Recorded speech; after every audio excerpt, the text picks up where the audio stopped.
Bienvenue dans cette nouvelle vidéo. Aujourd'hui, on va s'attaquer au guide spirituel et voir un petit peu comment les guides spirituels peuvent intervenir dans notre vie, comment moi je dialogue avec eux, puisque comme j'ai expliqué dans d'autres vidéos, ce que je vous dis c'est mon expérience personnelle.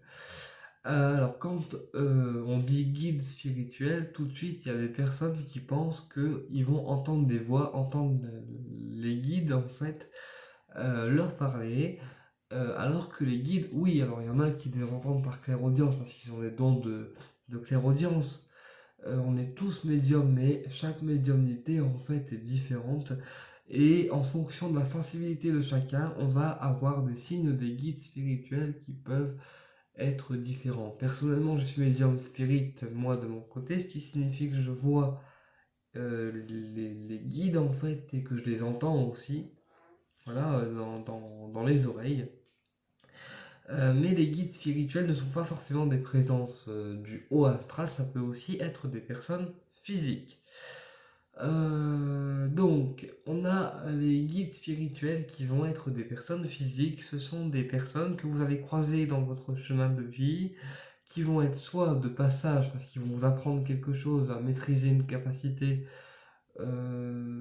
spirituelle. Par exemple, moi, je prends mon cas, je suis magnétiseur. Et la première personne qui m'a formé en fait au magnétisme, qui s'appelle Monsieur Jean-Marie Blaise, que j'ai connu durant un temps, avec qui j'ai pratiqué le magnétisme, avec qui je me suis initié également au pendule, à la radiesthésie, qui m'a guidé, qui m'a ouvert en fait le canal du magnétisme. Et c'est également avec lui que j'ai fait mes premiers dégagements en fait. Voilà. C'est avec lui que j'ai découvert en fait la faculté de dégagement. Donc voilà, donc Jean-Marie m'a suivi durant une bonne période. Et après, il s'est désincarné en fait de la vie terrestre.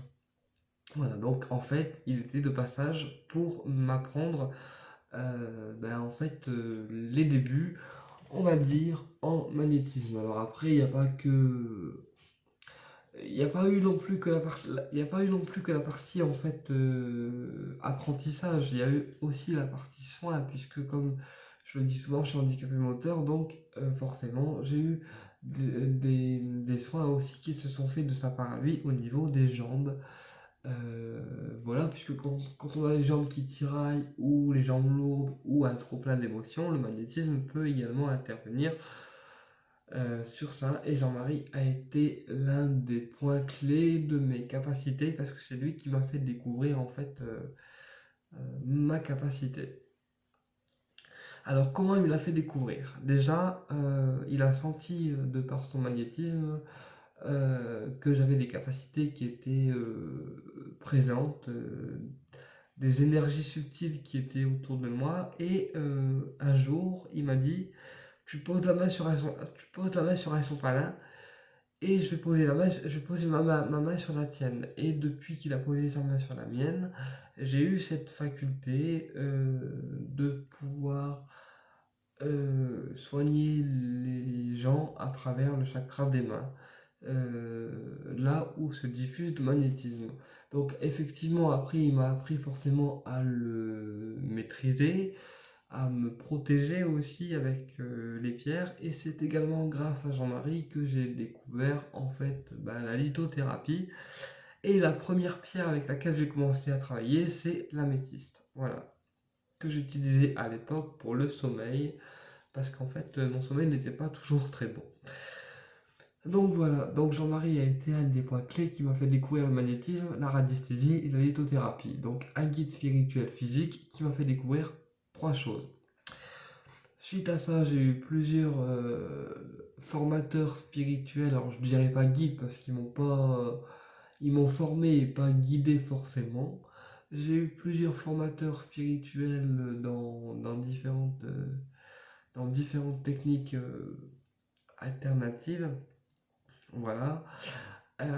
Et la plus grande guide en fait spirituelle que j'ai eue, pour moi, après Jean-Marie, ça reste Marie-Hélène Vaillant, qui est médium, qui est ma plus grande guide spirituelle, puisque, je précise, un guide spirituel physique, c'est une guide spirituelle physique, qui m'a appris, elle, à pouvoir me nettoyer à travers différentes formations, dont le dégagement d'entité et le passage d'âme, à travers le désenvoûtement, à travers également les rayons sacrés. Donc c'est elle en fait qui est venue en second pour m'apprendre en fait à me protéger du bas astral, des présences négatives que moi à la base je ne percevais pas à l'époque. Et je dirais que grâce à Marie-Hélène, j'ai affiné mes perceptions, médium unique et ma clairaudience forcément, puisque dès qu'on est relié aux archanges avec les rayons sacrés, on affine la clairaudience.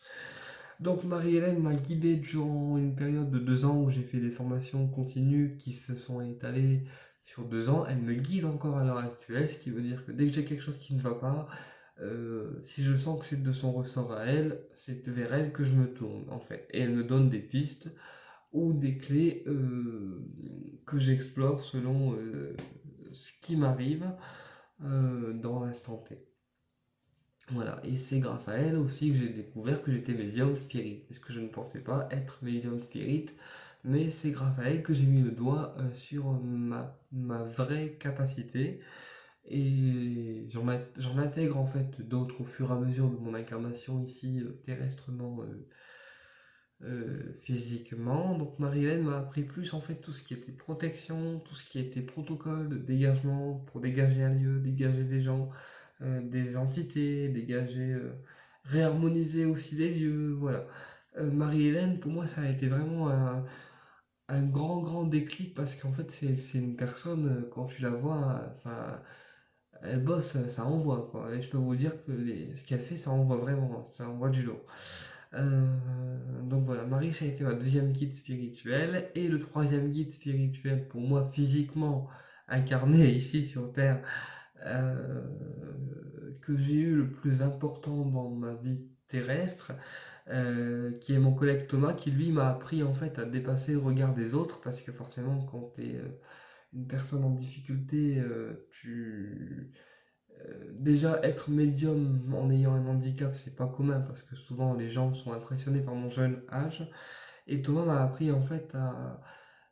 Avec Thomas, l'apprentissage que j'ai eu, c'est d'apprendre à oser y aller en fait. Apprendre à oser y aller et apprendre aussi à me défaire du regard des autres en fait et à me mettre en avant malgré le handicap physique que j'ai et aussi d'autres capacités que j'intégrerai au fur et à mesure. Disons que Thomas il m'a appris ça et il m'a appris aussi à me sécuriser. C'est-à-dire qu'avec lui, si vous voulez, je me sens sécurisé. Quoi qu'il arrive, je sais que je suis en sécurité avec lui et je sais aussi que c'est quelqu'un qui va m'apprendre encore beaucoup de choses.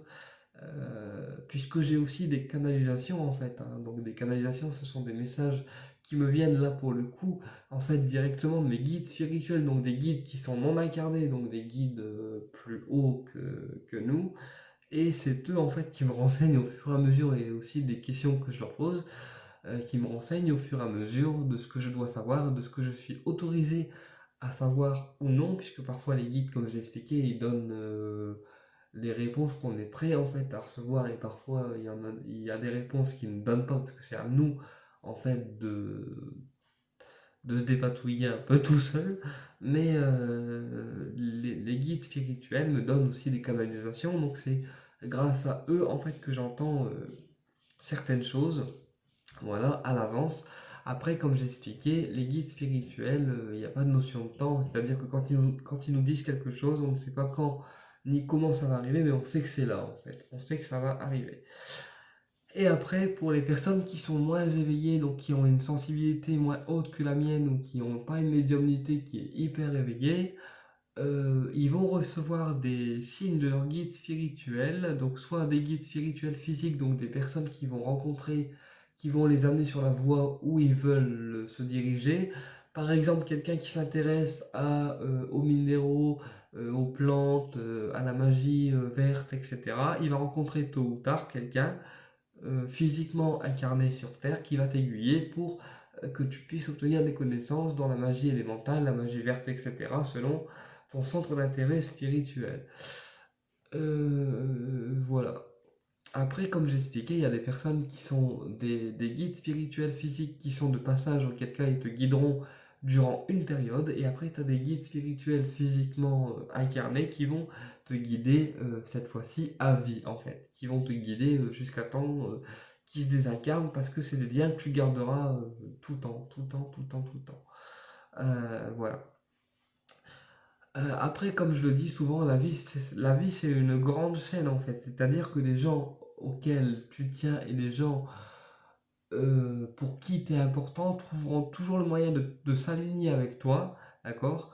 Même malgré que tu as un caractère un petit peu de cochon ou un caractère un petit peu feu, un petit peu débordant, les gens qui tiennent à toi trouveront toujours le moyen de s'aligner avec toi. À l'inverse, les gens qui sont des guides spirituels de passage, bah, ils vont plus avoir en fait tendance à lâcher la barque, tôt ou tard. Mais bon, ça après, c'est... Voilà.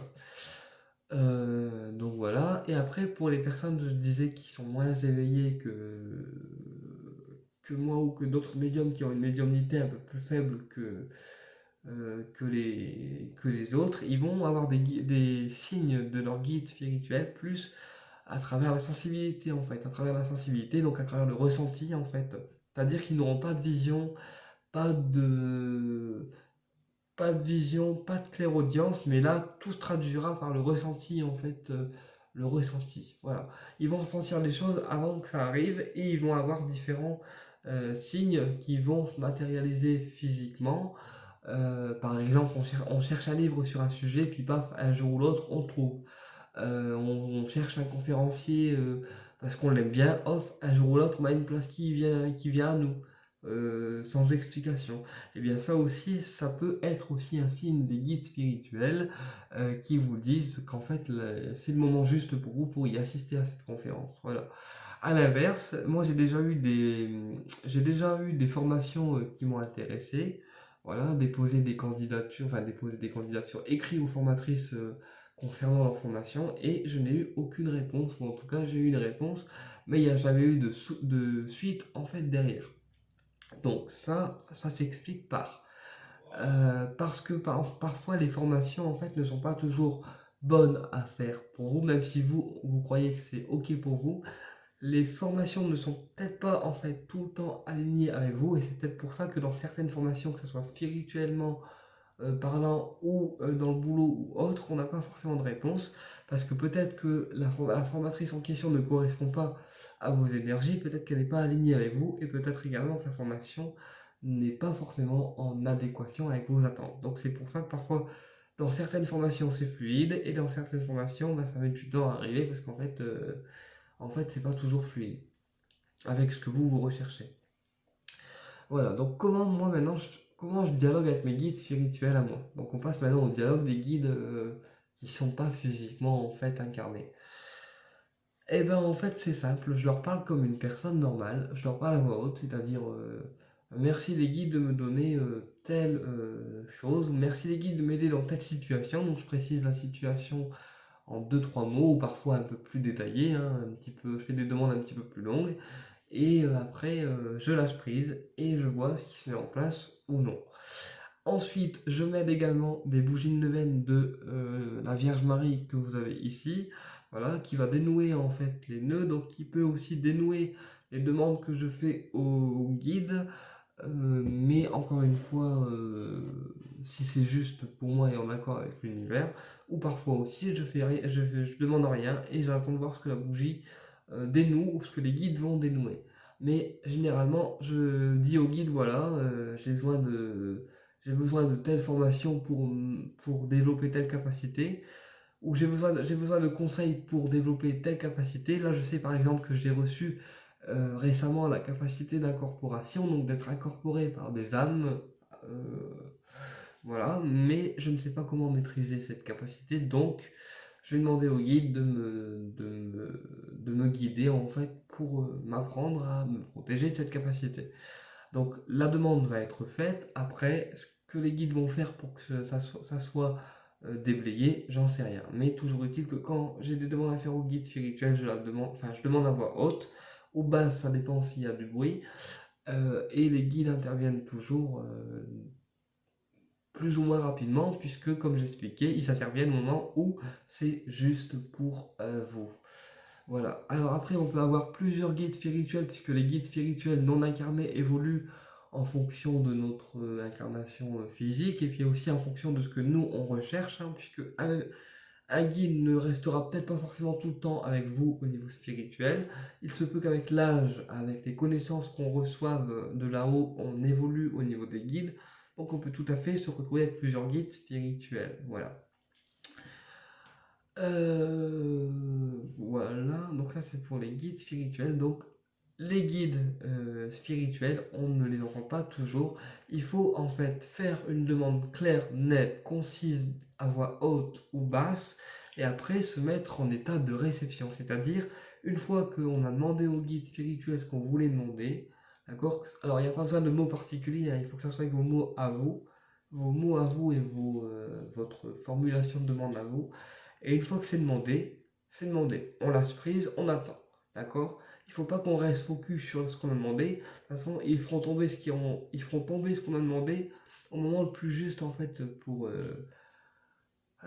vous. Et c'est aussi les guides spirituels d'ailleurs qui parfois nous envoient des soins énergétiques quand nous sommes en état de fatigue, en état de burn-out ou quand on a des douleurs assez importantes. Les guides spirituels, comme ce sont les nôtres, eh bien, ils peuvent intervenir sur notre corps physique. Voilà. Qu'est-ce que je voulais vous dire aussi? Et après, spirituellement, on a aussi les animaux. Les animaux, en fait, domestiques, hein, qui, on l'ignore, mais ont une mission avec nous à faire.